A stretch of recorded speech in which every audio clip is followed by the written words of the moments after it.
Worked in about 4 different institutions in the state of Ohio.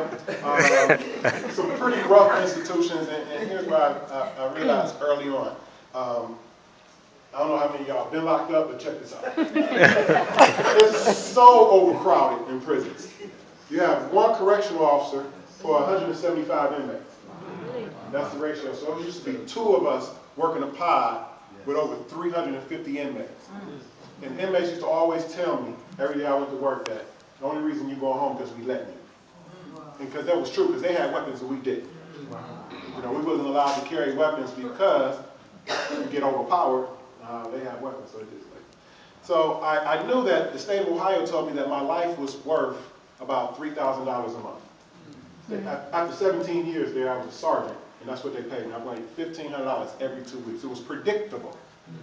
And, you know, I learned very early, when somebody puts you in a box, that means that it's hard for you to get out that box if they put you there.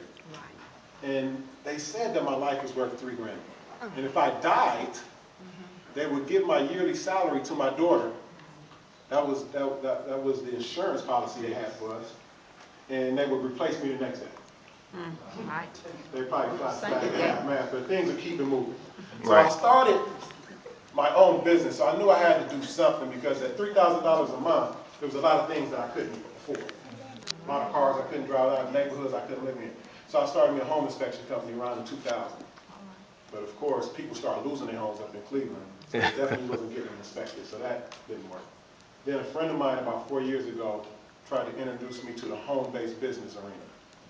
And I really wasn't interested in the home-based business because my ideal of a home-based business was, I'm probably dating myself, my mother used to sell Tupperware.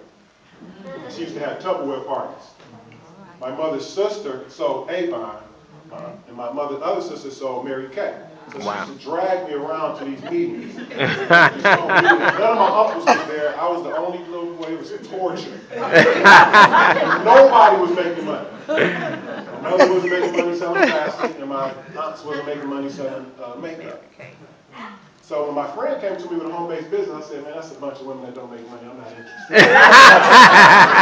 I'm not interested. I'm more of a brick and mortar type guy. I need to go out and make some money. And you can't make money from home. Only reason I thought that because I've never met nobody making the type of money I wanted to make from home. Everybody I knew that was making money made it outside the house. Until he got out the way and introduced me to somebody that was making $20,000 a month. I was like, wow, really? People make that type of money from home? And we got involved in that business. I won't say the name, but we sold legal planes. It took me about 6 months to get the top position in that company, and I never missed the qualification for executive director. Still won't say the name of the company. Made the profiles of success. We made a lot of money. I was able to match my full-time income.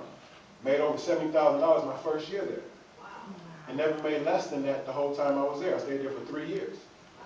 Then one of my top leaders in that company, the guy that was making $20,000, he was ended up by them 3 years later, he was making over $250,000 from there.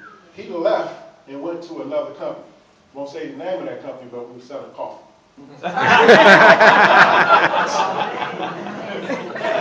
didn't drink coffee, but they say success leaves clues, so I stopped what I was doing and left my 70 grand and followed him over to the coffee company.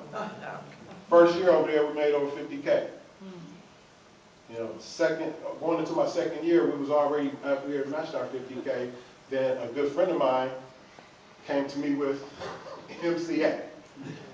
And we looked at it, and I was like, wow, this thing reminds me of the first company I was in, with the advanced commissions. I've never made that type of money before. At advanced commissions, I loved advanced commissions. I understood the chargebacks. So we got to run it, but when those other companies had been around, and they had systems. This place was run amok. I'm not gonna. People was all over the place. I mean, they was doing all types of stuff. So there wasn't no system involved. So I just brought the system that we use to make money, and I just kept it simple. So all we do is we don't do none of that fancy stuff. I just keep it right here. You know, just simple two-step. You know? And we don't try to mix it up. Right. So I know this. In that other company, we had something called the 10 core commitments. And not a lot of people were successful because anything over 4 steps, people just can't remember. And every time somebody wasn't making money, we just said, you know, you missed step number 8. That's why you didn't know. Right. How you expect to make money? You're going to do all 10 steps. Right. It's like, man, all right. We'll make no money. You skip step 3. You got to do all 10 if you want to make money. Here, I just cut it all out. We're just going to do 4 simple steps.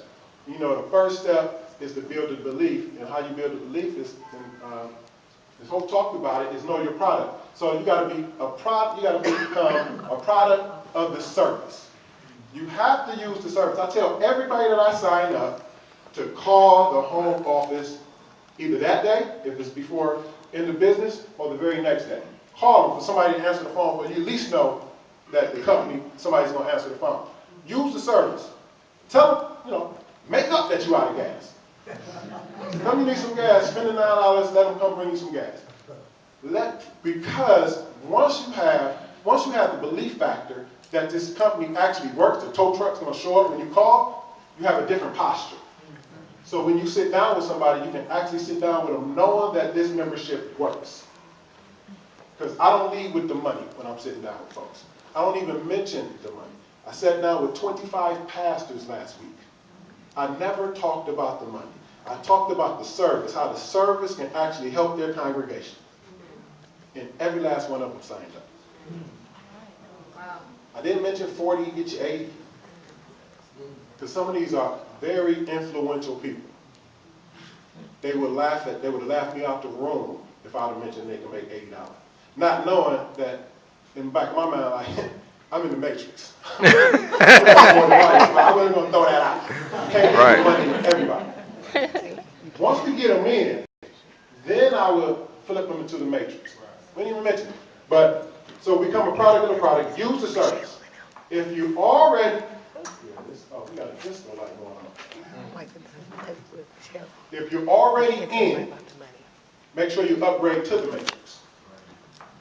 You know, you have to be in the matrix, for real. You have to upgrade to the matrix.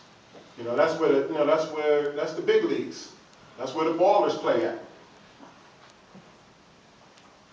You want to make sure that you call the home office. I said that already. Call the home office. I can't stress that enough. That right there will build your belief. Okay? Now let's talk about making some money. All right. You want to build a list of contacts. We talked about that. But how do you get somebody to build it? Every network marketing company is always, give me a list of 100. The problem with that is, most people, they would come and say, I don't know 100 people. I don't know nobody. I'm like, you know somebody. I mean, if you died, who would come to your funeral? You at least need 6 people to carry your casket. So no, you at least need those 6 people. But